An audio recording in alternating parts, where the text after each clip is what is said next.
अस्सलाम वालेकुम, खुश आमदीद। आप यूट्यूब चैनल देख रहे हैं पीजी वर्ल्ड।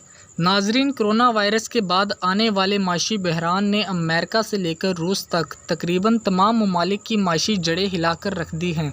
हम सब जानते हैं कि श्रीलंका इकोनॉमिकली कोलैप्स यानी मुल्की मईशत का दिवालिया हो चुका, फॉरेक्स रिज़र्व तकरीबन ख़त्म हो चुका, मुल्क में महंगाई का तूफ़ान है, स्टॉक मार्केट क्रैश कर चुकी है। श्रीलंका वर्ल्ड बैंक और IMF के साथ जारी पुराने मुआहदों की किस्तें अदा नहीं कर पा रहा। श्रीलंका 1998 से अब तक 7 बार बेल आउट पैकेज ले चुका है IMF की तरफ से।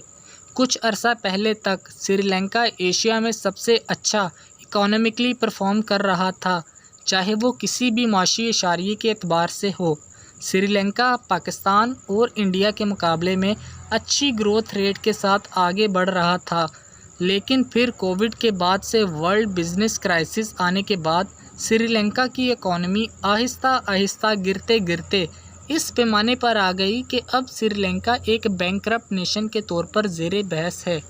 और अब अगर दूसरी तरफ पाकिस्तान की बात की जाए तो पाकिस्तान काफ़ी लंबे अरसे से श्रीलंका से भी ज़्यादा वर्स्ट परफॉर्म कर रहा था और माशियतदान बहुत देर से ये कहते आ रहे थे कि पाकिस्तान अगर इसी तरह चलता रहा तो बहुत जल्द बैंकरप्ट हो जाएगा।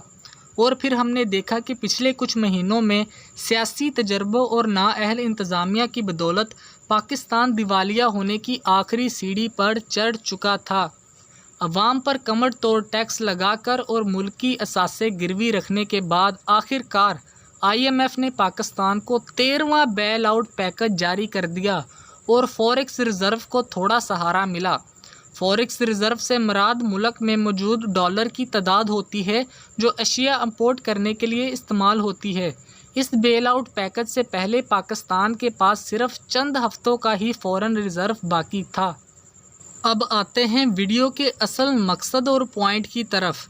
श्रीलंका डूब गया और पाकिस्तान बच गया। आखिर इसकी क्या वजह थी? दुनिया को पाकिस्तान और श्रीलंका में से किसी एक को चुनना था तो दुनिया ने पाकिस्तान को ही क्यों चुना? अगर इसका एक लफ्ज़ में जवाब दिया जाए तो वो है जियोपॉलिटिक्स। आलमी सियासत और आलमी मामलात में किसका कितना कंट्रीब्यूशन है? देखा जाए तो श्रीलंका एक जजीरा नमा छोटा सा एशियाई मुल्क है जिसकी ना तो इतनी आबादी है और ना ही आलमी सियासत और जगराफियाई एतबार से अहमियत।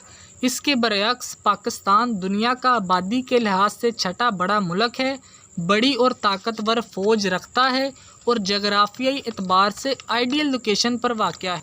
और इसके अलावा किसी भी मुल्क की अहमियत का दारोमदार उसके दोस्त ममालिक पर भी होता है। अब पाकिस्तान चाइना, तुर्की, सऊदी अरेबिया और UAE के साथ काफ़ी ज़्यादा अटैच है। श्रीलंका के साथ भी चाइना अटैच है, लेकिन चाइना का इतना स्टेक श्रीलंका में नहीं जितना पाकिस्तान में है। चाइना पाकिस्तान के साथ दुनिया के सबसे बड़े तजारती प्रोजेक्ट CPEC और वन बेल्ट वन रोड मंसूबे पर काम कर रहा है। ये मंसूबा चाइना और पाकिस्तान दोनों के लिए गेम चेंजर की अहमियत रखता है। ये मंसूबा चाइना को दुनिया में सुपर पावर स्टेटस दिलाने में अहम किरदार अदा करेगा। तो इस तरह चाइना कभी भी नहीं चाहेगा कि पाकिस्तान बैंकरप्ट हो और चाइना के साथ मज़ीद काम जारी ना रख सके।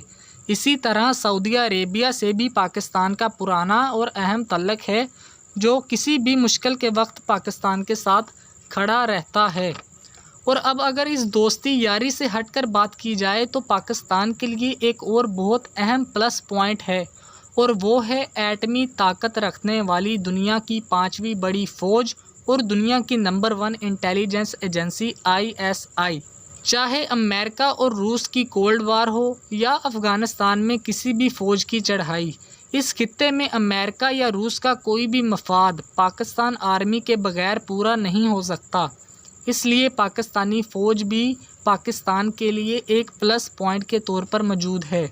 इन सब सियासी और जोग्राफियाई पॉइंट्स की बिना पर पाकिस्तान कभी भी दिवालिया नहीं हो सकता और दुनिया को पाकिस्तान को हील करना ही पड़ता है। लेकिन अहम मौजू ये है कि हम कब तक इन पॉइंट्स की बिना पर ज़िंदा रहेंगे।